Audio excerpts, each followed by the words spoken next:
2025 година забележа рекорден број на дарители на крв во Македонија, вкупно 60.222.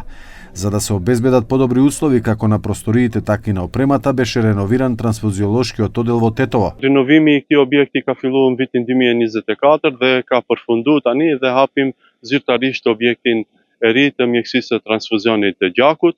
Është një qendër ndër 4 qendrat më të mëdha në nivel të shtetit, shkaku se mjekësia e transfuzionit ka qendrën e Manastirit, ka qendrën e Shtipit, të Tetovës dhe qendrën në Shkup, ku shërben pacient në mënyrë ambulantore, njështu edhe grumbullohet gjak dhe përpunohet në qendrën e Tetovës. Që viti që lam pas ishe viti ku arrit rekord sa I përket numrit të dhuruesve të gjakut, gjithsej 60.222 dhurues kishin vjet në nivel të Republikës Maqedonisë së Veriut. Министрот за здравство Азир Алиу рече дека покрај модерните простории се користи напредна технологија, а очекува наскоро да се распише конкурс за вработување за центарот да го пополни недостигот на кадар. Sot jemi këtu për të inauguruar hapësirat e reja për transfuziologji, që janë edhe në aspekt fizik moderne dhe në aspekt teknologjik të moderne dhe në përputhje me nevojat që I kemi këtu në Tetov.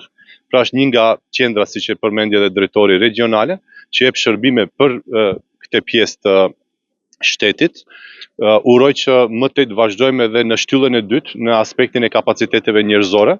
Pra shumë shpejt do të hapet edhe procedura për punësime të mjekëve dhe motrave medicinale, me qëllim që të kemi edhe kapacitete njerëzore në përputhje me nevojat që kemi këtu në Tetov. До сега трансфузиолошкиот оддел се наоѓаше во хируршкиот објект на Тетовската болница, додека во тие простории сега ќе се смести трокалната хирургија.